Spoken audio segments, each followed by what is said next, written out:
Mais encore une fois, si vous avez des suggestions pour nous, donnez-nous. On est preneuses. On aime ça preneuse. lire. On peut passer à Barbara. Barbara Kuchen, Barbara.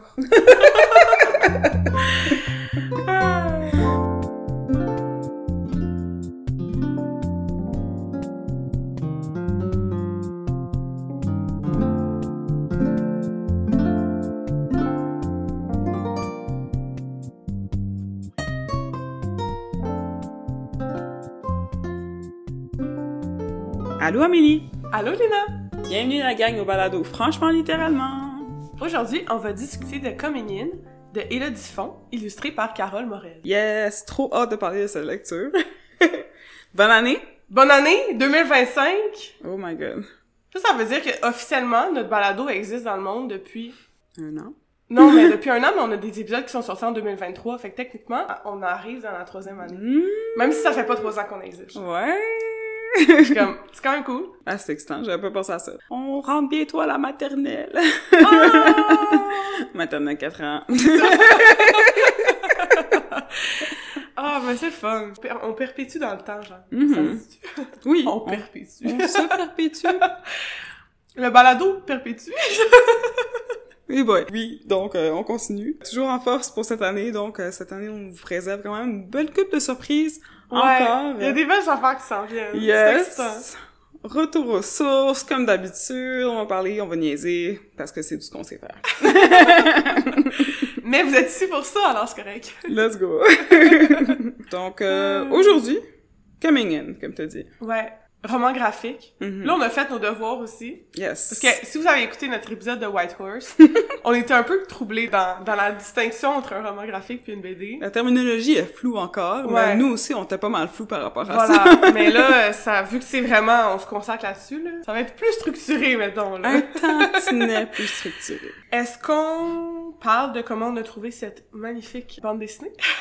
Absolument. Ce magnifique roman graphique. Maintenant qu'on sait c'est quoi. Oui, bien sûr. Ben, je pense qu'on t'a tous les deux là. On était ensemble, c'est ça, right? Ouais. J'en avais entendu parler auparavant, évidemment. Ça m'avait été suggéré, puis je vais en parler plus vers la fin du balado, mais j'avais lu quelque chose par rapport à ce roman graphique-là auparavant.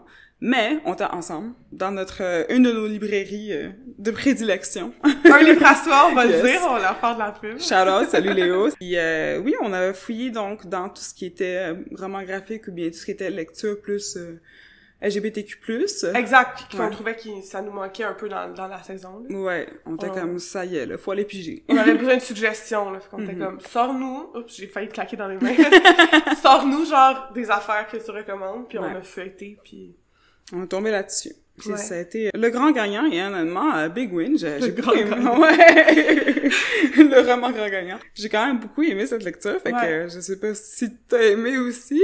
Ouais, ben oui. Ok, good. Vraiment, puis gros coup de cœur pour les illustrations aussi, là. Ouais. L'histoire, là, mais j'ai trippé sur les dessins, là, puis les couleurs, là. Ouais. C'est vraiment le fun. C'est tout un contraste quand même, par comparaison à White Horse, qui est extrêmement coloré ici, là, puis beaucoup de tu veux dire ça, c'est détails. coloré. Oui, c'est ça. comme White Horse, c'était blanc. En effet, White Horse, c'est juste à l'encre noire, simple. Mais oui, donc ici, on a énormément de couleurs, puis je pense que c'était nécessaire, puis rafraîchissant. Ouais, c'était vraiment le fun, puis j'en parlais dans l'épisode de White Horse, où je connaissais pas vraiment le monde de la BD, du roman graphique. Là, c'est pas un roman québécois, c'est français, mais... j'ai comme continué un peu ma découverte du roman graphique / BD. Je trouve ça vraiment le fun. C'est quand même le fun, comme monde. Moi, ça fait longtemps que je suis là-dedans, comme ouais, c'est ça. Mais oui, mais avec tes mangas, là. Moi, j'ai comme une phase, là, même qu'en ce moment, je suis encore en train de lire là, du roman graphique, puis j'arrête pas. Je suis comme pognée. Si on va reconsacrer ce balado à être un balado qui parle juste de roman graphique bientôt. Mais non, on aime ça être diversifié quand même dans nos choix. En effet, oui, c'est nécessaire. Ben oui, je peux peut-être nous parler un petit peu de l'auteur, l'autrice. Des autrices, de l'autrice et de la dessinatrice. Techniquement, l'illustratrice n'est pas l'autrice, mais en même temps, l'histoire serait pas la même si c'était pas illustré. C'était pas les mêmes illustrations, tu sais, ça a beaucoup influencé la lecture d'un roman graphique. T'as fait des petites recherches, j'ai déjà vu sur Élodie Font, fait que... des petites recherches! Petites recherches, veux-tu nous en parler? Ben, dans le fond, Élodie Font, c'est une journaliste française. J'ai pas trouvé de date de naissance, mais fin trentaine, début quarantaine, je pense. Surtout si on se fie au petit timeline du roman. Ouais. Elle est aussi scénariste de bande dessinée. Et Coming In, c'est sa 4e bande dessinée / roman graphique, là. Fait qu'elle a quand même écrit plusieurs histoires au cours de sa vie. En effet. Et il y a une nouvelle œuvre, qui est sortie en 2024. Un essai, cette fois-ci, qui s'appelle « À nos désirs ». Qui conserve encore un peu le même sujet, là, on va parler plus loin. Je trouvais ça vraiment cool. Et je pense que je vais en parler maintenant parce que ça a un rapport avec elle. Oui. Le roman graphique dont on parle aujourd'hui est basé sur un podcast qui appelle en France. Mais dans le fond, c'est Arte Radio qui ont fait comme des petits épisodes avec des gens qui venaient raconter des histoires, comme c'est un peu comme sous forme documentaire. Dans le fond, Élodie Font a eu un épisode à elle qui s'appelait Coming In. Et mais c'est vraiment intéressant parce que nous, on s'appelle un balado, mais on discute, on jase, mais la façon que celui-là était fait, c'est vraiment... Elle raconte une histoire, t'as vraiment l'impression qu'elle lit un texte. Puis que, à la limite, elle lit une lettre à elle-même, là. Ben, elle lit un peu un texte. Elle lit un texte, clairement, puis moi, je l'ai tout écouté, ça dure 28 minutes. On va mettre le lien en description si jamais ça vous intéresse. Oui! Puis je l'ai écouté sur YouTube, dans le fond. Puis sur YouTube, ce qui était le fun, c'est que les mots apparaissaient, les phrases apparaissaient à l'écran en même temps qu'elle parlait. C'était vraiment le fun. Moi, j'ai vraiment aimé sa voix. Sa voix était super agréable à écouter, là. J'étais comme, allô, je veux plus d'épisodes. On recommande. Et là, du fond, on en veut plus. Oui. En tout cas, fait que j'en parlerai un petit peu plus tard. Mais c'est ça, fait que ça part de là. Le roman graphique est parti de cet épisode, qui a quand même été publié plus tard, là. L'épisode de podcast dont je parle, c'est 2017. OK, c'est sorti après le roman graphique? Non, le roman graphique, c'est 2021. OK. Ouais. J'aime ça. Quand même intéressant. Il y a des petites distinctions, j'en parlerai plus loin, ou dans un contexte précis, si on en fait un. Ouais. mais voilà, fait qu'elle fait vraiment plein d'affaires, c'est vraiment intéressant, puis elle conserve encore pas dans toutes ses œuvres, mais c'est quand même un thème... important central à son œuvre. La sexualité, puis l'homosexualité féminine, puis tout, on va en parler. C'est ça le sujet principal en effet, Puis sur Carole Morel, j'avais juste trouvé, c'est une illustratrice française, elle aussi, née en 1980. Elle a commencé sa carrière dans le monde du cinéma d'animation. Je trouvais ça vraiment cool. Très cool. Je suis comme, allô, je veux regarder des films. Ce qui explique un petit peu son type de dessin dans le roman graphique. C'est vraiment genre, pas mouvant, mais comme, ça bouge, comme un dessin animé. C'est vraiment, j'ai trouvé ça vraiment cool de savoir ça. Puis, elle entre dans le milieu de la bande dessinée roman graphique en 2012 avec un album collectif qui s'appelle Les Chroniques Mauves. Qui parle aussi d'homosexualité féminine. Fait je vais tellement aller voir ça. Je pense que les deux, c'est comme un sujet qu'elle aime bien, là. Elle a aussi illustré un livre qui s'appelle Collaboration horizontale, apparemment, qui porte sur une Française amoureuse d'un Allemand à Paris pendant l'occupation. Fait que ça, c'est comme, t'es vraiment pas dans le même thème. Fait que, voilà, je sais pas comment ils se sont rencontrés, mais on est bien contente qu'elles se connaissent maintenant pour partager cette œuvre avec nous. Absolument. Et maintenant, nous avec vous. Voilà. C'est le Circle of Livres. Génial! Cool! Je suis d'accord, je trouve ça vraiment intéressant tout ça parce que, comme je t'ai dit, j'avais pas full écouté au complet, en fait. Mais tu devrais! Ouais, je vais le faire, mais je l'écoutais juste comme un petit peu en biais parce que tu sais comment je suis en ce moment, je suis dans ma phase livre audio, fait que tout ce que je fais d'autres choses en même temps, puis là, en plus, je suis en train de lire, écouter Becoming de Michelle Obama, puis là, je suis comme ailleurs. Oui, j'ai vu ça sur ça. Puis j'ai trouvé ça drôle. Comme, ok! J'étais juste comme c'est disponible, je vais l'emprunter, pourquoi pas. Mais oui, j'ai écouté un petit peu, puis j'ai aussi, moi je l'ai écouté directement sur la plateforme de Arte Studio, justement. Donc, j'avais vu qu'elle avait comme d'autres podcasts qu'elle faisait en collaboration avec une personne, je me souviens plus c'est quoi son nom, Cathy ou un truc comme ça, une autre femme. Puis elle parle de désir, elle parle d'amour, puis c'est vraiment élaboré. Bref, je vais sûrement aller jeter un coup d'œil à ce podcast. C'est vraiment pertinent. On aime ça quand ils ont plein d'affaires à nous offrir, genre. On pas comme une personne obscure, genre. Une personne obscure. C'est correct, là, on en a parlé dans les précédents épisodes où on était comme, c'est bien correct de pas avoir de présence. En effet. Quand il y en a une, c'est quand même le fun. Oui, c'est le fun de pouvoir voir c'est quoi qu'ils font, à la place de juste écrire. Parce que c'est le fun d'écrire, mais c'est le fun de savoir aussi toutes les autres affaires, tous les autres moyens de présenter leur art ou oui, c'est vraiment cool. Ouais. Parce que dans le fond, même, comme je dis, le podcast, l'épisode dont je parlais, c'est comme, elle vraiment lit un texte. Donc, elle a écrit à la base, tu sais, fait que même si c'est audio, ça reste écrit. Yes. Voilà.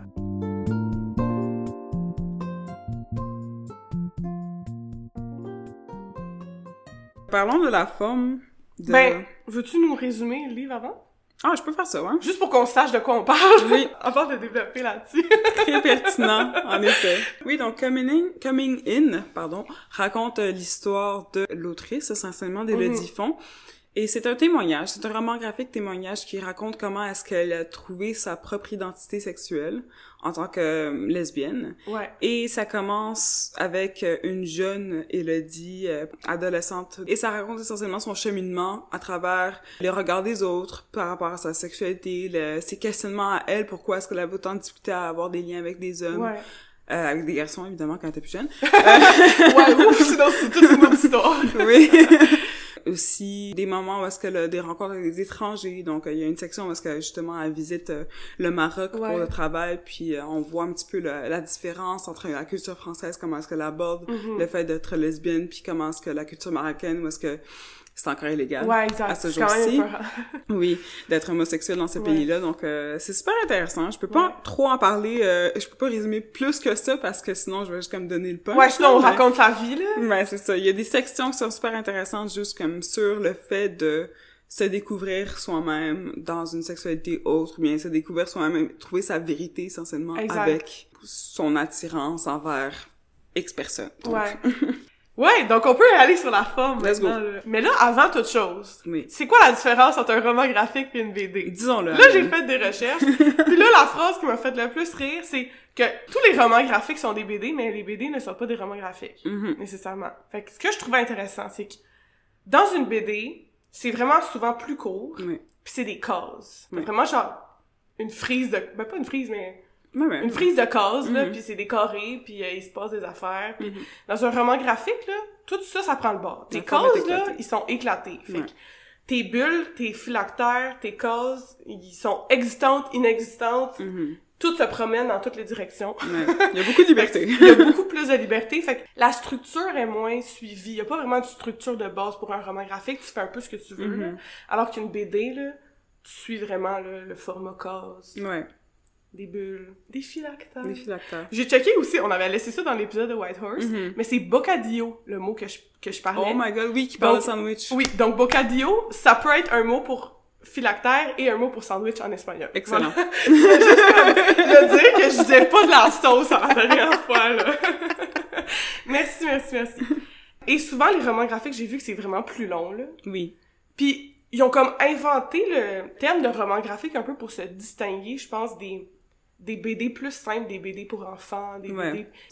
Ouais, ben ça date... je sais pas si t'es passé là-dessus, mais moi j'ai vu que ça date des années 70, en fait, la création du roman graphique, puis c'est à cause de Will Eisner, qui est un graphiste, qui est un auteur de BD, de romans graphiques spécifiquement américains, puis que ses bandes dessinées étaient comme trop larges pour le format justement BD, donc il a dû créer un néologisme pour être capable de publier ses œuvres. Exact. Oui, en effet, c'est un peu différent dans ce sens-là, puis ça date de quand même un bon moment. Ouais, quand même. Puis j'ai vu aussi que souvent les récits d'autofiction sont automatiquement appelés des romans graphiques. J'ai pas trouvé d'informations là-dessus, je sais pas si t'as trouvé une information contraire, mais dans l'épisode de White Horse, j'étais comme est-ce que les couleurs, ça a un impact sur si c'est appelé un roman graphique ou une BD? J'ai pas trouvé d'informations là-dessus, ça a pas l'air d'être vrai, ça a pas l'air d'être existant, fait que je pense que roman graphique ou BD, ça peut être en couleur ou juste au crayon, puis il y a pas l'air d'avoir de règles là-dessus, là. Ben c'est ça. Moi, tout ce que j'ai trouvé, c'est que, pour confirmer ce dont on avait parlé auparavant, même avant l'épisode sur White Horse, c'est que le manga en particulier est généralement en noir ou bien sans couleur. Exact. Et pour ce qui est de tout ce qui est album jeunesse, bande dessinée, roman graphique et autres, c'est pas tant important. C'est genre free for all. C'est ça. Tu fais ce que tu veux dans le fond, genre. Ouais. Parce que je me souviens de la majorité de des BD qu'on a lu, tu sais, en étant jeune, Tintin, Matilda, whatever it is, tu sais, c'est tout en couleur. Fait que c'est pas ça.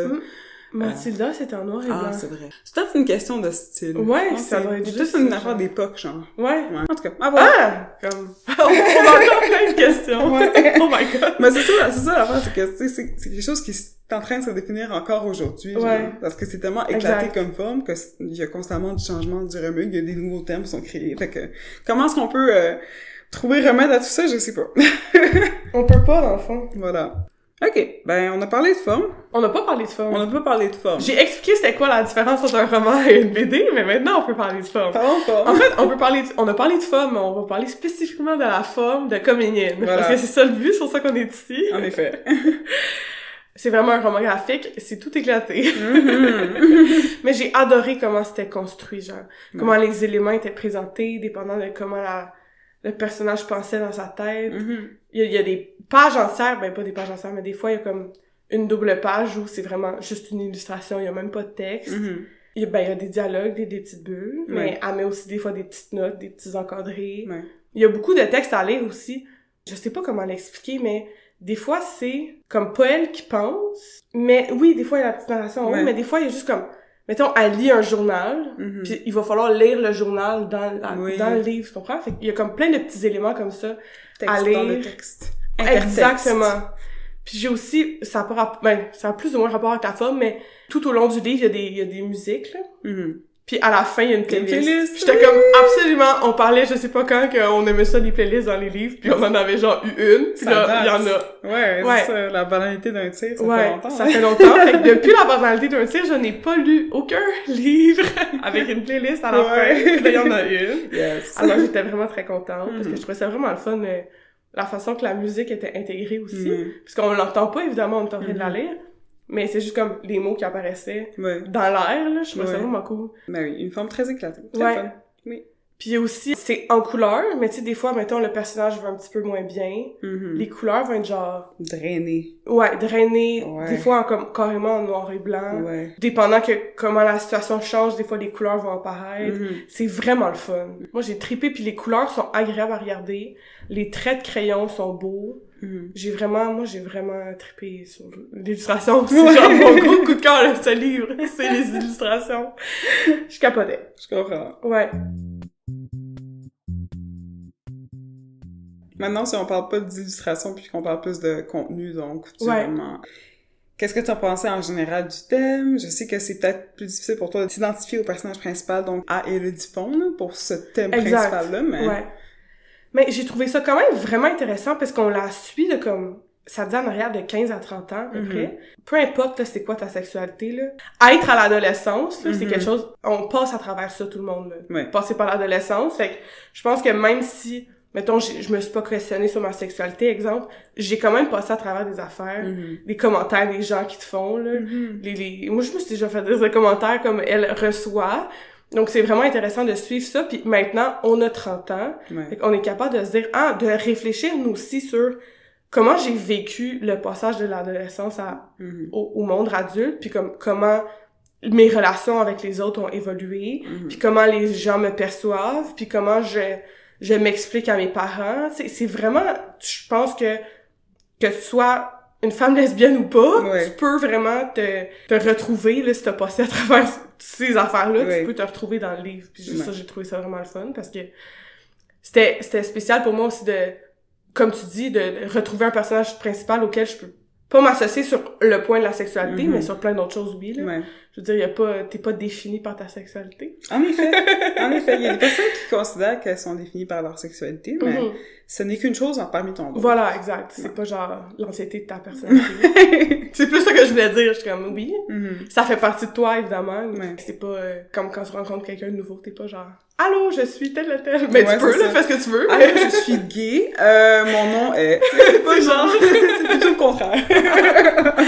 Exact, voilà. Puis toi, comment tu t'es retrouvée par rapport au livre? Ah, j'ai beaucoup aimé cette lecture-là. Je trouve que... Évidemment, j'ai pas eu la même expérience coming out, coming in. Moi, ça a été vraiment plus comme doux.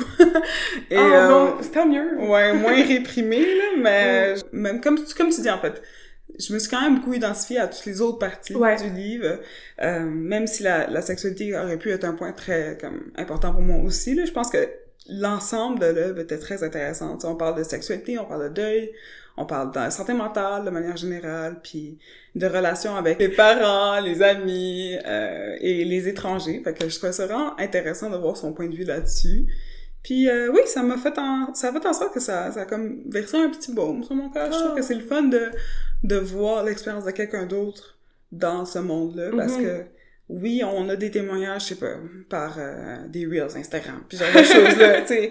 Puis on sait, comme de manière générale, depuis des années, que les personnes homosexuelles sont persécutées à travers le monde, mais c'est le fun de voir qu'il y a des histoires positives aussi, tu sais, qui finissent bien malgré le fait qu'on se crée toutes sortes d'images dans notre tête. Puis ça, c'est un point quand même très important dans l'œuvre, c'est qu'elle-même, elle s'était créée toutes ces images de comme la famille parfaite. Puis c'est ça qui a été difficile à déconstruire. Exact. Genre. Fait que de voir que maintenant, on a ces œuvres-là qui font en sorte que c'est plus facile de trouver des histoires qui nous ressemblent dans un jeune âge. Ça me rend vraiment heureuse. Vraiment, comme quelqu'un qui a 16-17 ans qui lit ça, il va être genre... OK, il y a peut-être une lumière au bout du tunnel, il y a quelqu'un qui me comprend, il y a quelqu'un qui... Tu sais, puis je trouve que c'est un sujet qui est quand même difficile à comprendre quand tu le vis pas toi-même, genre. Tu sais, je suis capable de regarder ça puis d'avoir justement une certaine compréhension du sujet, mais quand tu le vis pas toi-même, tu comprends pas l'ampleur de comment ça peut peser sur ta vie puis comment ça peut affecter tout, puis d'avoir comme une petite porte ouverte là-dessus, justement, puis d'être capable de suivre ça. Je suis comme, c'est tellement important pour, justement, quelqu'un qui vit ça, qui va se retrouver, peut être comme, OK, je suis pas seule au monde, mais aussi quelqu'un qui le vit pas, pis qui est comme, j'aimerais ça comprendre un peu comment les gens, ils pensent dans leur tête. Puis là, ça te permet de le faire, pis c'est super le fun. Si jamais vous hésitez sur comment faire votre prochaine lecture, pourquoi faire la prochaine lecture, comment se motiver pour la prochaine lecture, sachez que vous allez avoir des expériences d'autres personnes. Ça, c'est le fun, parce que tu vas pas les avoir juste en parlant à n'importe qui. C'est pas tout le monde qui va juste se dévoiler à toi puis expliquer toutes les allées et venues de peu importe ce qui se passe dans sa vie. Non. Allez vous informer en lisant des livres. Ça, c'est le fun, genre. C'est la raison pour laquelle on lit, c'est parce que on voit pas tout le monde. On n'a pas le temps dans une vie de voir toutes les expériences de toutes les personnes, mais t'as le temps de, au moins, apprécier un petit peu un côté ou un point de vue de quelque chose en lisant des livres. Donc, Coming In. Exact. Puis c'est comme on disait avant d'enregistrer, on a dit pas les affaires. C'est comme, pas la responsabilité des gens de t'expliquer comment leur cerveau fonctionne. Comme je disais tantôt, je suis comme, c'est donc bien le fun de le voir, mais en même temps, avec tes amis puis ton entourage, il faut pas que tu t'attendes à ce que la personne te décrive sa vie puis comment elle pense de façon aussi élaborée que dans un livre, tu sais. J'ai l'impression que tout ce qu'elle raconte et le diffond dans Coming In, c'est le genre de truc que j'aurais raconté genre à mon psy. Comme vraiment aller en détail sur genre tout ce qui me passe par la tête, ce que tu fais pas nécessairement avec tes amis au quotidien. Tu sais, quand t'as des amis qui sont différents de toi, c'est pas leur responsabilité de t'expliquer comment le monde fonctionne. Fait que quand tu te renseignes avec justement des gens qui l'ont fait, elle le diffond, elle a écrit ça pour elle-même, mais aussi pour les autres, j'imagine. Je suis pas dans sa tête, mais donc c'est le fun de une meilleure compréhension du monde autour de toi après, là.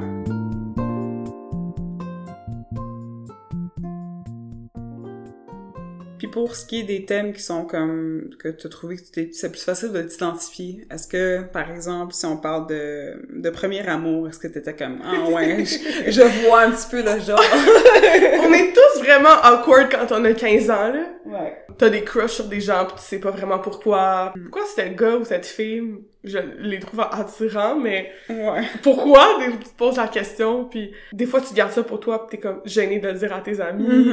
Genre ça, c'est vraiment quelque chose de présent. Je pense qu'on est tous passés par là.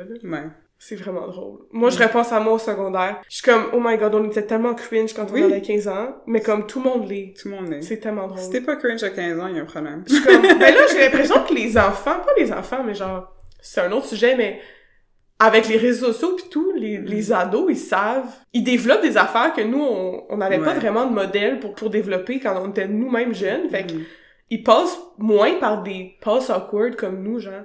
Tu sais, je vois tout le temps des vidéos de filles, mettons sur Instagram, qui font un reel, genre, ma sœur a 15 ans, à 14 ans, pis genre, elle est full bien coiffée, elle sait comment se maquiller, pis genre, elle a trouvé son style, pis genre, moi à 15 ans, avec genre, une toque à la tête tout croche, habillée en 8 couleurs différentes, pis genre, tu sais, c'est tellement drôle, pis je suis comme, mais non, c'est tellement important de passer par ces moments awkward pour pouvoir te trouver, puis genre, développer ta personnalité, puis Ben oui, je suis d'accord avec ça. En effet, c'est un petit peu à côté du sujet. Ouais, excuse, sinon c'est une parenthèse. Mais c'est un bon point, tu sais, il y a beaucoup de phases malaisantes qu'on pourrait dire qui comme nous définit un petit peu plus tard dans notre vie, qui fait en sorte qu'on est plus capable de se trouver. Enfin, je pense que oui, peut-être que les plus jeunes générations ont l'air plus composés. Mais ils sont pas vraiment. Mais c'est ça, tu sais, ils doivent quand même passer à travers toutes les phases d'apprentissage qui sont nécessaires, là, genre, comme, ils vont peut-être imiter tous les gens autour d'eux parce qu'ils ont les réseaux sociaux puis c'est facile de, comme, se construire des vêtements ou bien une allure qui a l'air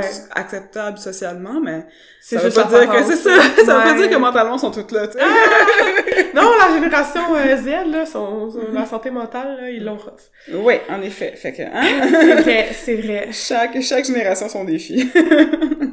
Mais ouais, là-dessus, je trouve que c'était très relatable, le livre. Ouais. J'ai beaucoup aimé voir ces phases en grandissant. Puis elle passe pas tant de temps là-dessus. Il y a aussi beaucoup de phases comme à l'âge adulte, comme dans sa vingtaine, etc. Puis j'étais assez étonnée. Je pensais que ce serait vraiment plus comme étant jeune, justement. Mais c'était le fun. Mais parce qu'elle a découvert des trucs. Elle a découvert des trucs. Je veux pas comme révéler l'histoire, mais elle a comme continué sa réflexion en tant qu'adulte. Donc, c'est pas comme elle avait 15 ans, puis après elle a comme mais voici ma sexualité, parfait, c'est décidé, voilà ma vie. Non, sa réflexion s'est poursuivie là sur de longues années. Fait que c'est le fun d'avoir suivi ça, comme tu dis. Puis vu que nous-mêmes on a 30 ans, c'est comme le fun de... On n'a pas 30 ans tout à fait, là. On est dans la trentaine. Mais on n'est pas dans la trentaine, là! Laisse-moi toi, peut-être! Mais, ouais. Ça, c'est le fun parce que ça le dit un petit peu avec le titre, là. Je veux dire, on a-tu parlé du fait que coming in, c'est un terme particulier? C'est pas juste coming out? Non, c'est une très bonne idée d'en parler maintenant parce que moi, comme je m'y connais pas vraiment, je savais que le terme coming out existait, évidemment. Puis j'ai trouvé ça tellement cute, le titre. Je suis comme, elle fait comme l'inverse de coming out, c'est coming in. Puis, avant de me rendre compte que c'est un terme qui existe depuis vraiment longtemps, qui a une signification, puis genre, je trouvais ça vraiment intéressant parce que maintenant, je sais que ça existe. Puis c'est tellement important, je trouve, parce que le coming out, c'est quand tu l'exprimes aux autres, mais le coming in, c'est quand tu l'exprimes à toi-même, puis tu l'acceptes avec toi-même, puis dans ta propre tête, puis c'est vraiment ça qui... Hello a fait le personnage, je parle pas le ben oui, c'est sûrement la personne interchangeable, mais ouais, c'est comme a fait tout au long du livre, c'est comme quasiment le plus important pour elle, c'est de le faire justement pour elle puis pas pour les autres, de s'accepter elle-même puis de comprendre que certains blocages qu'elle avait, c'est pas les autres mais c'est elle. J'ai trouvé ça le fun comme titre. Même si ça porte à confusion là, c'est originalement en français malgré le titre en anglais. Mais il y a beaucoup de terminologie de la communauté LGBTQ+, qui est anglo, c'est ça. Ben, c'est pas que ça se traduit pas, c'est juste que il y a beaucoup de termes qui sont en anglais puis que ça a tellement été utilisé en anglais que c'est difficile de maintenant l'utiliser en français. Genre, c'est plus naturel pour les gens de l'utiliser juste le mot anglais parce que on le connaît. Coming out, c'est un terme comme connu à travers le monde. Tout le monde sait de quoi tu parles quand tu parles de coming out, là. Puis si vous savez pas c'est quoi dont on parle pour le coming out, c'est une expression qu'on utilise pour les personnes qui sont donc d'orientation sexuelle non hétéro, qui doivent exprimer à leur famille, à leurs proches, à peu importe qui, qu'elles sont donc qu'elles ont cette orientation-là. Fait que je fais mon coming out, par exemple, coming out de closet, c'est là que ça vient l'expression, je sors du placard, j'explique à des personnes que je ne suis pas hétéro. J'explique à une personne que je suis pan, que je suis bi, que je suis lesbienne, peu importe c'est quoi, genre, mais c'est ça l'expression coming out. Fait que coming in, par opposition, c'est donc de s'exprimer à soi-même, comme Amélie l'a très bien expliqué. Voilà. Mais c'est ça qui est important, que je pense que, justement, là, c'est tellement comme important comme fait, puis oui, en fait, ça existe depuis longtemps, mais juste le fait de s'expliquer à soi-même on est qui, puis c'est pas juste pour les personnes LGBTQ+, là, selon moi, ben, on en a parlé aussi un petit peu avant d'enregistrer, là, le fait que, comme, le coming out, à la base, c'est pas obligatoire. Non, c'est ça. Le coming in, ça devrait l'être. Oui, c'est tellement important ben oui. Puis c'est quand même quelque chose qu'on... S'expliquer à soi-même puis d'être comme connecté à soi-même d'une certaine manière, je pense que c'est nécessaire pour pouvoir grandir, pour pouvoir apprendre de tout dans la vie, parce que on change constamment, là. On est humain, après tout. Hein? Ouais! Believe it or not! Mais genre, c'est beau aussi de faire comme ton coming in à ton propre rythme. Parce que j'ai l'impression que, en tout cas, de ce que j'ai pu observer, souvent les coming out, c'est comme pas souvent volontaire, là. Ouais. Tu te sens un peu forcé de l'exprimer, ou genre les gens vont le faire à ta place. Là, genre telle personne et telle affaire. Bon. Voilà, c'est ça que je voulais dire. Merci. Le mot français me venait pas encore une fois, tu vois, comme le mot anglais est tellement ancré. Que ouais, c'est beau de le faire à ton propre rythme dans ton cerveau, là. Ouais. Il y a beaucoup de notre génération ou des générations précédentes qui se sont faites out, littéralement, comme tu dis, puis que c'est un petit peu l'histoire qui a été écrite, malheureusement. Ouais. Parce que, ben, si tu parais même un tantinet efféminé en tant qu'homme, t'es vu comme, t'es mal vu, ou bien. Exact. C'était pareil un petit peu trop masculine comme femme, c'est mal vu, puis peu importe, mais heureusement, comme les plus jeunes générations, il y a comme une meilleure acceptation de ça, là. Je pense que on laisse un petit peu tomber graduellement, très lentement, évidemment, les constructions de genre, puis comme quoi est-ce que chaque personne devrait être telle chose en fonction de son sexe déterminé quand elle est née, tu sais, on se calme. Mais oui, je suis contente de ça. J'avais lu déjà l'expression coming in dans Comment devenir une lesbienne en 10 étapes. Je pense que j'en avais parlé précédemment. Possiblement, oui, ça me dit quelque chose. Ben, tu m'en as déjà parlé à moi, mais je pense que tu l'avais mentionné dans le balado. Ouais, je l'avais mentionné. Puis justement, cette œuvre-là, donc, coming in, était mentionnée dans l'essai de Louise Morel. Ok, cool! Le fun. Genre le mot vient pas, là. Intersexualité. Ouais, c'est ça que je pensais, je suis comme, est-ce que c'est vraiment ça le mot? Oui. J'étais plus sûre. Inter. Ouais.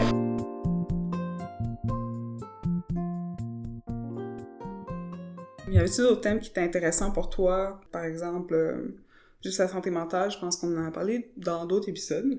C'est comme un autre sujet très on aime ça parler santé mentale. Yes. Il y a des moments, j'avoue, comme, qui sont un peu tristes, là. Genre, l'œuvre est quand même douce, mais il y a des moments, est-ce qu'on peut le dire? Elle parle de suicide. Ouais. Pis t'es comme, faut faire attention avec tes propres émotions. Tellement bien illustré. Comment elle imagine, comment ça lui pèse dans son esprit, puis comment elle navigue avec ça. Puis j'ai trouvé ça quand même important, mais en même temps triste, parce que quand tu vis toutes ces émotions-là, j'ai l'impression que c'est quand même une expérience comme commune de gens de la communauté LGBTQ+, d'avoir des idées noires, puis ça me brise le cœur tellement. Puis je me dis, comme les gens hétéros, ils se promènent dans la rue, puis... Non, les gens hétéros peuvent avoir des pensées suicidaires, mais je veux dire, j'ai l'impression qu'on n'a pas besoin de se poser autant de questions, puis comme, tu caches, c'est comme, moi, je me sens hétéro, j'ai pas besoin de me poser plus de questions que ça, je continue ma vie. Te sentir comme ça, peu importe quel âge t'as, c'est tellement difficile. Mais l'œuvre est super belle, là. Je veux dire, c'est pas l'entièreté de l'œuvre, là. Ce n'est qu'une section. Exact, mais j'ai trouvé ça vraiment touchant. Comment c'était fait, puis encore une fois, ça peut être un thème auquel plusieurs personnes peuvent s'associer. C'est pas exclusif aux gens qui ont des questionnements sur leur sexualité. En effet. Je sais pas si toi, ça t'avait accroché particulièrement. Ouais, ben, je suis contente qu'elle ait inclus une section là-dessus. Je pense que c'est un peu une surprise, d'une certaine manière, parce que, comme tu dis, la façon que c'est imagé, il y a beaucoup de couleurs au début. C'est vraiment un petit peu comme années 70, couleurs très voyantes, très pastel, très, tu sais. Donc, de voir ce changement-là dans les couleurs un peu plus sombres, puis là, tout d'un coup, on est vraiment genre, là, c'est la dépression totale, tu sais. Je l'ai pas comme vu venir. Je l'ai vu venir à cause des péripéties qui se passent dans le roman graphique, là, mais c'était quand même une surprise, juste la façon que ça a été traité. Ce que je trouve le fun, c'est que dans un roman, parce qu'il y aurait juste du texte, on aurait peut-être des thèmes qui reviennent, qui ressemblent, qui font penser à juste un sentiment comme douloureux ou lourd, comme la dépression, comme les pensées suicidaires, comme tu dis. Je pense à peut-être Carnet de naufrage, là, c'est un petit peu loin, là, mais où est-ce qu'il y avait beaucoup du thème de l'eau qui revenait, la façon qu'il décrivait, peu importe. Puis là, c'est vraiment juste, c'est comme quasiment un personnage qu'elle a créé en soi, qui est juste accroché à elle, puis c'est peut-être un spoil, mais genre, qui donne vraiment cette trame narrative suivie, qui fait comprendre un petit peu que c'est comme il y a un autre avec toi à ce moment-là. Puis la façon que c'est traité, je trouve ça très surprenant puis vraiment très beau. Je suis contente de l'avoir lu dans une phase parce que je me sens comme pas trop déprimée. C'est ça, je pense qu'il faut quand même le lire quand tu te sens quand même bien. Je dirais que moi j'ai fait mon coming in, là, ça va, je chill, fait que ça, c'est correct. C'est peut-être difficile pour des personnes qui sont encore en processus de découverte comme ça. Mais encore une fois, c'est facile de s'identifier, de s'y associer, comme tu dis, parce que c'est quelque chose qui est commun, je pense, à l'expérience humaine en général. On a tous des moments où est-ce qu'on se questionne beaucoup sur qu'est-ce qu'on est, qu'est-ce qu'on fait, c'est quoi notre relation à l'autre, pourquoi est-ce que c'est difficile, puis ça peut occasionner des pensées comme noires, puis ça fait en sorte que ça, c'est très, genre, normal, un peu. Puis la façon qu'elle le traite, puis comment est-ce que ça se dénoue aussi, je trouve ça vraiment beau. C'était magnifique. Lumière, c'était vraiment nécessaire pour moi. Je pense que ça, comme je dis, ça contribue au baume que ça a versé sur mon cœur, cette lecture-là. Genre, je trouvais ça vraiment beau. Fait que, beaucoup aimé. Ah, on aime ça. Les couleurs, ça m'a aussi fait penser à, vraiment random, là, mais à Inside Out, là. Ah oui! Parce que dans Inside Out, justement, c'est hyper coloré, là, dans sa tête, puis à un moment donné, elle est triste, puis tu sais, tout son plateau dans sa tête, à la petite fille, c'est comme, il devient gris, parce qu'elle était comme, elle est littéralement déprimée, là, elle va pas bien du tout. C'est comme un élément qui peut revenir, je pense que ta vie pis tes émotions sont très colorées, puis quand ça va pas bien, c'est comme des idées noires, des idées grises, ça draine la couleur, ça crée comme un filtre par-dessus tout ce que tu penses, puis exact. C'est ça. Fait que j'ai trouvé ça le fun de retrouver ça, puis quand la couleur va et vient, c'est vraiment, comme tu disais, c'est le fun de le voir et non juste de le lire comme on le ferait dans un roman ordinaire où c'est juste décrit, mais il faut que tu te fasses tes propres images. Ouais, c'est ça. C'est pas tout le monde qui pense en scénario, fait que c'est ouais.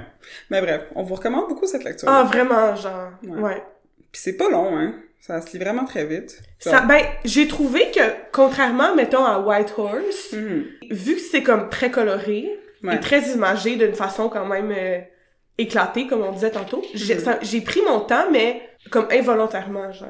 J'avais l'impression qu'avec, mettons, White Horse, je devais me forcer à pas aller trop vite, mais j'ai trouvé qu'avec ça, vraiment, avec Coming In, je veux dire, je pouvais vraiment observer les images, comme me mettre dans l'ambiance, me sentir dans la rue avec eux, mettons, ou peu importe où est-ce qu'ils sont, puis que ça se faisait bien, puis comme je disais tantôt, il y a tellement d'éléments dans les images, oui, des couleurs, mais aussi des petits éléments à lire qui sont pas dans la narration, qui sont pas des paroles, donc il faut vraiment que tu prennes la peine de observer une cause, même s'il y a pas, c'est pas vraiment des causes, d'observer une image, puis dire qu'est-ce qu'il y a à lire, qu'est-ce qu'il y a à voir. Des fois, il y a des petits trucs, avant de lire un livre, t'es comme, ah, c'est quoi, il faut que tu regardes. C'est vraiment des cafés quand on se rend dans la rue, fait que c'est vraiment le fun, mettons, ou juste, comme je disais tantôt, mettons, elle est dans un party, puis là, il y a de la musique, mais la façon que la musique, tu sais, les mots sont comme en vague, un petit peu placés.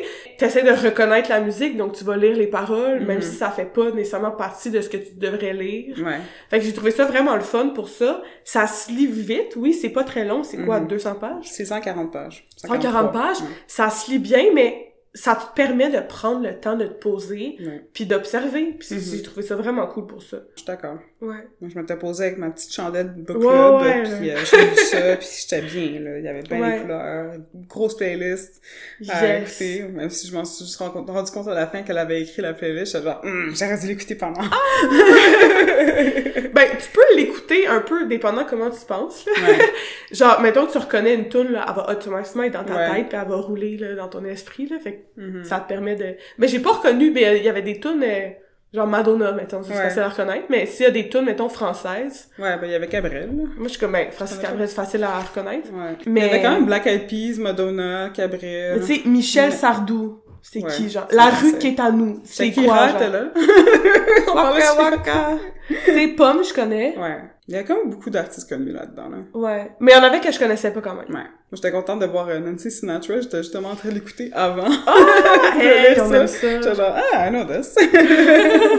Mais bref. Haut en couleur là-dessus. Ouais, vraiment.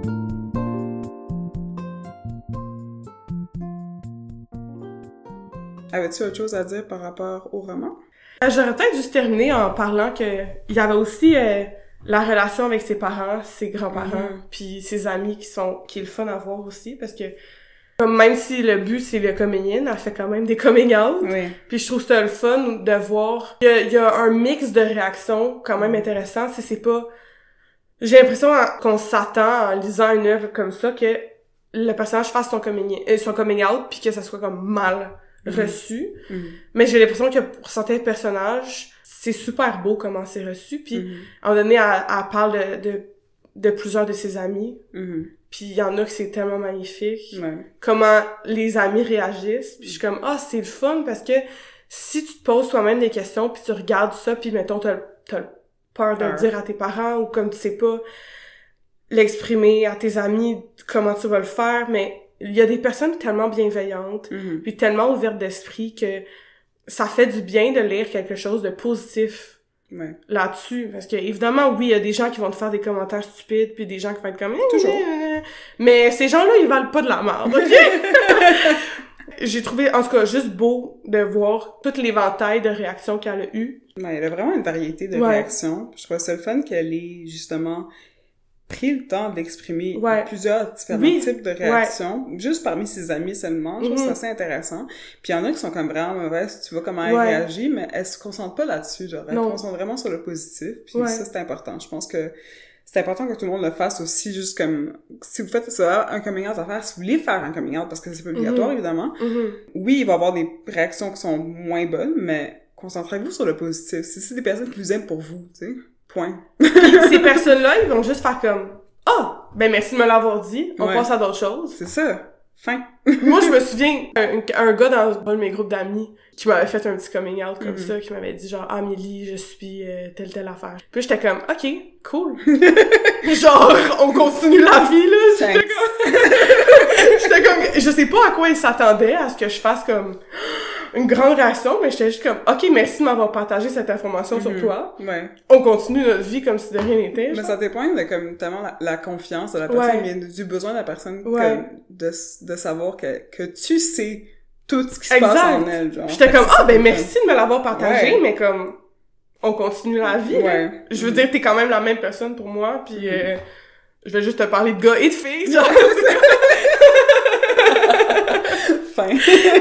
Mais tu sais, des fois, je pense que les bonnes personnes vont bien réagir, je pense. Puis vont un peu être contents que vous partagez l'information. Puis être juste comme, ben je suis là pour toi si jamais t'as besoin. Peut-être un petit bémol à ça. C'est pas juste... C'est pas parce que tu réagis mal au coming out de quelqu'un que t'es une mauvaise personne. Non, c'est pas ça que je voulais dire. Je comprends, c'est pas ça que tu veux dire, mais comme, des fois, ça prend juste plus de temps à certaines personnes pour comprendre. Exact, parce que, en réalité, tu sais, l'homophobie, c'est une phobie. En effet. Fait que merci, c'est parce que t'as peur, c'est parce que tu comprends pas. Ouais, exact. Fait que des fois, ça prend juste plus de temps pour la personne de faire son chemin pour comprendre que, en réalité, t'es la même personne, mais que t'as des attirances différentes, genre. Exact. Puis ça, en soi, ça va pas les affecter. Non. Fait que, oui, peut-être que vous allez avoir des coming out qui sont plus difficiles, mais c'est le fun de pouvoir, justement, avoir cette variété-là dans le livre, dans le roman graphique Coming In, puis de juste comme laisser aux gens le temps de faire leur chemin. Exact. Puis les personnes qui vont mal réagir, entre guillemets, vont avoir leur propre cheminement à faire. Puis ça, c'est leur responsabilité, tu sais. Leur choix, leur responsabilité. Il faut pas mettre sur nos épaules quand les gens réagissent mal à quelque chose qu'on leur dit, là. Comme, tu peux être content d'avoir partagé l'information, puis on digère chacun de notre côté, là. Ouais. Voilà. Tout simplement. Mais moi, je me concentrerais plus sur les gens qui avaient bien réagi, mais évidemment, il y a de tout, là. Je veux dire, le monde n'est pas de licorne et d'arc-en-ciel. Alors... Quoi? Alors, c'est ça. I don't want this. On annule. On veut des licornes. Juste les licornes de arc-en-ciel, s'il vous plaît. mais ouais, voilà. Fait que c'est une super bonne œuvre, comme on le disait au début, pour des gens qui se questionnent sur leur sexualité et en même temps pour des gens qui ne questionnent pas mais qui aimeraient un peu plus comprendre justement pour dans l'éventualité d'un coming out mettons tu vas savoir comme un peu comment naviguer ces émotions-là si jamais c'est quoi les bonnes réactions à avoir. C'est un petit peu un guide sans le savoir. Ouais, un peu, tu sais. Témoignage guide. Mais tu sais, je pense pas que c'est ça qu'elle voulait faire, mais tu sais c'est le fun qu'on puisse en ressortir des choses. Ben, des fois, peut-être que c'est ça qu'elle voulait faire. Je veux dire, c'est une personne qui travaille dans le monde du journalisme, elle veut donner l'information pour une raison. T'sais. Ouais. Puis c'est comme on disait tantôt, c'est quand même un thème qui va revenir dans ses œuvres. Je pense que c'est quelque chose qui est important pour elle, puis c'est fun qu'elle nous partage son avis, son expérience, on en est reconnaissante. Définitivement. Merci Elodie Font. Merci Elodie Font. Et Carole Morel. Pour les belles images. Ouais, on capote. J'en viens illustrer ma vie, please. Nice. Là-dessus, est-ce que tu avais d'autres livres ou romans graphiques ou autres que tu avais lus qui étaient dans des sujets similaires? Ben, pas évidemment, mais genre, on a déjà parlé d'Olivier Sylvestre avant, puis il a écrit une œuvre qui s'appelle La loi de la gravité. C'est une pièce de théâtre, mais c'est aussi sur un garçon, cette fois-ci, qui va se questionner sur sa sexualité, puis là, avec ses amis, puis genre, avec les relations qu'il va faire à l'adolescence. Ça, c'est vraiment ça va pas dans le monde adulte, là, mais ça, je trouvais ça vraiment le fun. C'est tout petit, ça se lit bien. Puis ça donne comme une perspective différente, mais similaire en même temps. Ça donne comme un autre côté. Je trouvais ça le fun. Puis il faut que je parle de Heartstopper. Okay? Bien sûr. Impossible que je ne parle pas de ça. Ok, si vous savez pas c'est quoi, réveillez-vous. C'est à la base une série de romans graphiques qui est encore en cours. Moi, j'ai pas lu les romans graphiques encore, mais j'ai écouté la série Netflix. Et la série Netflix, c'est un bijou, genre. Je te disais, là, quand j'écoutais ça, soit je pleurais parce que c'était touchant, ou genre j'avais des cœurs dans les yeux tellement c'était cute. Puis j'ai trouvé ça vraiment le fun parce que cette série-là, c'est comme des ados, là, mais c'est tellement... Il y a beaucoup de diversité, là. Il y a beaucoup de diversité de couleur de peau, il y a beaucoup de diversité de sexualité, pis tout. Il y a genre vraiment de tout, là, n'importe qui peut s'associer, là, des personnages non-binaires, trans, gay, whatever. Tout. Il y a tout est là, genre. C'est vraiment bien fait, puis ce que j'ai trouvé le fun aussi, que j'imagine que c'est le cas dans le roman graphique aussi, c'est que oui, il y a comme, évidemment, c'est pas juste ton orientation sexuelle, là, c'est genre la sexualité que tu développes puis genre les relations que tu as avec les autres, mais c'est fait d'une façon, c'est quand même des ados, là, fait que c'est pas comme trop explicite ce que j'ai aimé. Parce que, à un moment donné, tu veux pas juste comme voir ça à l'écran, là. Ça dépend. Comme, oui, mettons, j'ai écouté la série Sex Education, où c'est très explicite, là, mais j'ai trouvé ça le fun d'avoir ces perspectives-là, puis de savoir qu'ils se posent des questions, savoir qu'ils posent des gestes, mais pas nécessairement les voir de nos propres yeux. Je trouvais ça vraiment bien, puis la série de romans graphiques est dans ma liste, là. Parce qu'apparemment, comme les gens qui trippent sur la série, ils disent que la série de romans est encore meilleure. Et elle est en cours en ce moment, fait que moi, je suis comme, j'en veux plus. Mais là, le 5e tome est sorti récemment, puis le 6e est supposé être la finale. Fait que ça va être terminé. En plus, toi qui aimes pas trop my god! Je pense que je vais peut-être attendre que ça soit fini, puis après tout dévorer. Tu vas attendre longtemps, par contre, le 6e est juste en cours d'écriture, genre maintenant, là. Non, mais c'est tellement bon, les personnages sont tellement attachants, c'est juste oui. Puis là aussi, je pense que les illustrations sont vraiment comme éclaté, il y a plein de couleurs, puis il y a plein d'affaires, puis c'est vraiment le fun. Pour l'avoir feuilleté, je trouve ça intéressant aussi. Moi, je m'en vais aller chercher à la bibliothèque tantôt. Fait que tu vas nous en donner des nouvelles au prochain épisode, parce que là, ça se passera pas de même. Puis si vous l'avez lu, honnêtement, dites-moi votre avis. Dites-moi. Juste moi. Juste avec pas nous. Non, pas moi, parce écrivez-nous. Dites-nous votre avis, parce qu'on veut vraiment en parler avec d'autres personnes. Puis je vous encourage à écouter la série Netflix si jamais... Même si c'est pas une recommandation de lecture, comme la série Netflix, please. C'est ça le fun de l'art, c'est que ça va sur multiples formats, puis c'est le fun de pouvoir explorer les différentes façons qu'on explore une même œuvre. Exact. C'est trop bon. Voilà. Toi? D'accord. Ben, c'est ça. J'avais parlé de Sex Education parce que tu parlais de Heartstopper. Ah ouais, excuse. Non, mais tu t'excuses. J'ai volé ce que t'allais dire. Non, mais ça m'a quand même fait penser à d'autres œuvres, là. Comme j'ai dit tantôt, j'ai parlé de Comment devenir une lesbienne en 10 étapes, donc qui référait Coming In. Puis ça, je trouve ça assez intéressant. Juste, ce livre-là, à la base, oui, ça s'appelle Comment devenir une lesbienne en 10 étapes. C'est un petit peu un didacticiel. En fait, c'est littéralement ça. C'est comme un guide, là, genre. Ouais, c'est 10 étapes pour comment être une lesbienne, surtout en France, en ce moment, parce que l'autrice est donc française, Louise Morel. Et j'ai trouvé ce recueil très intéressant. Je l'ai pris parce que le titre est juste trop marrant, pour être honnête. Puis c'est aussi basé sur un podcast comme Coming In. Ok, cool! Donc ça, c'est comme un résumé un petit peu des étapes qui auraient été décrites dans Comment devenir une lesbienne, qui est le balado. Ok, cool! Et j'ai beaucoup aimé juste tous les différents aspects de... Comment est-ce que c'est de se trouver son identité? Comment est-ce que c'est de parler de son identité et des différentes réactions que tu peux avoir? Ça parle aussi de juste la société par rapport aux personnes LGBTQ+, etc. Puis la section où est-ce qu'elle parle de coming in, coming out, elle dit justement, Louise Morel a dit comme quoi c'est peut-être surfait.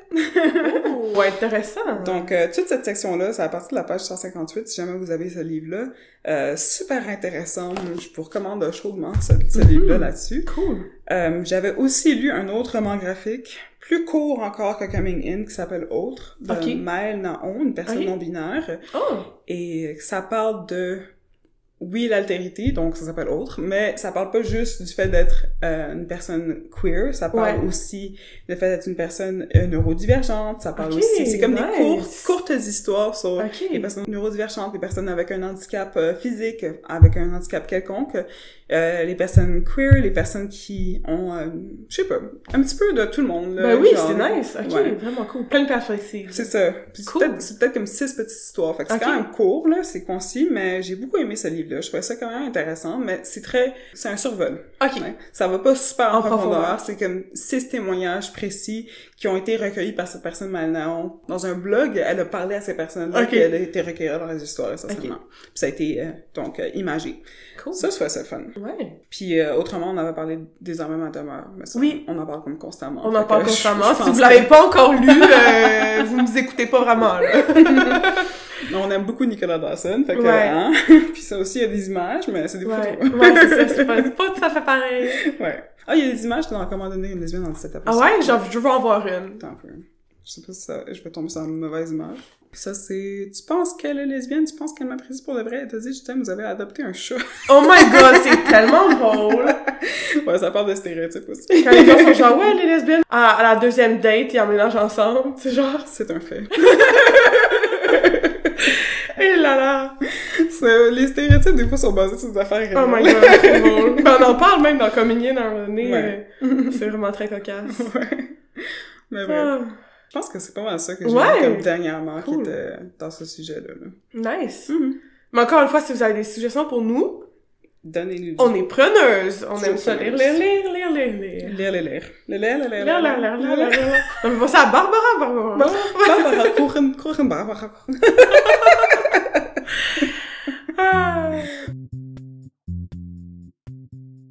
Fait que, en tout cas, pour clore, là, c'est quoi, pas tes attentes, mais genre, comment t'imagines ton année 2025 en lecture? Je dirais que je pense que je vais prendre plus mon temps cette année. Oui, j'ai rajouté 2 livres à mon objectif de lecture, mais je pense qu'il y a beaucoup de choses que j'ai lues cette année que j'ai pas tant retenues, j'ai l'impression. OK. T'as comme trop lu, là. J'ai lu un petit peu comme de part et d'autre. J'ai lu trop aléatoirement. Je pense que j'ai envie d'être plus intentionnelle dans mes lectures. Fait que je pense que c'est ça que je veux pour cette année. Par exemple, je lis 6 livres en même temps en ce moment, mais je lis pas réellement 6 livres en même temps. Tu vois ce que je veux dire? C'est comme, j'ai mis des feelers dans chaque livre, genre au début, puis je choisis ce que ça me tente de lire pour le moment, comment je me sens, puis je me concentre là-dessus. I'm an emotional reader right now. Wow! Ça, c'est tellement cute! Ouais, fait que... Ouais, beaucoup de choses diversifiées en fonction de mon humeur, puis j'essaie de me respecter le plus possible. Wow! Quelle belle année ça va être, Elena, pour toi! J'ai hâte! En lecture, là, je sais pas qu'est-ce que c'est. Pour la OK, c'est vraiment cool, j'aime ça. Et toi? Moi, bonne question. Moi, je veux partager que j'ai lu officiellement 199 livres en 2024. Ouais. Je ne me suis pas forcée pour lire un 200e. Fait que, mais ça, pour moi, c'est tranquille, genre. Ouais. Je me suis pas forcée pour les 200 livres. C'est quand même beaucoup. C'est comme ça que je me suis promenée. Mon épisode sur mes meilleures lectures et mes lectures les plus dégueulasses, ça revient bientôt sur Patreon.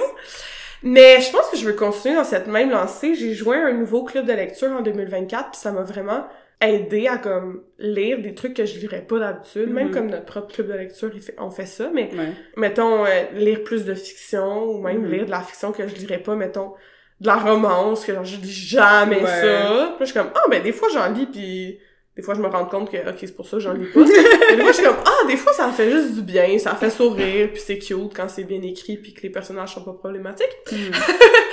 Fait que juste continuer à lire, comme ça, élargir mes horizons un peu, continuer à lire de différents, puis surtout lire différents genres de lecture, mais différents médiums aussi, comme, mettons, plus de BD, ou... plus de... Je lis des nouvelles, parce qu'on lit pas beaucoup de nouvelles toute seule, genre.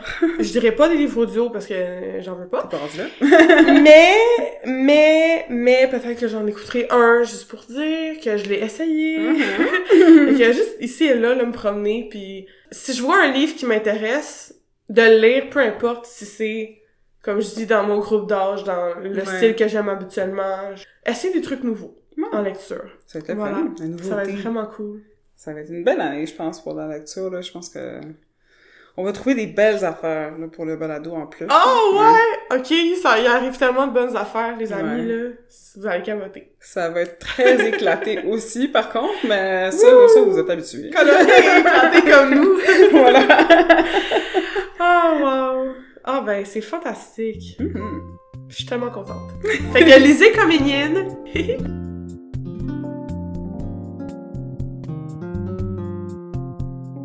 Donc, merci d'avoir été à l'écoute pour cet épisode de Franchement Littéralement. On vous invite à nous suivre sur notre page Facebook, franchement littéralement, sur notre page Instagram, biblio_brume, sur notre page Patreon, évidemment, parce qu'on partage des affaires bien fun, des affaires spéciales. Oui! Franchement littéralement.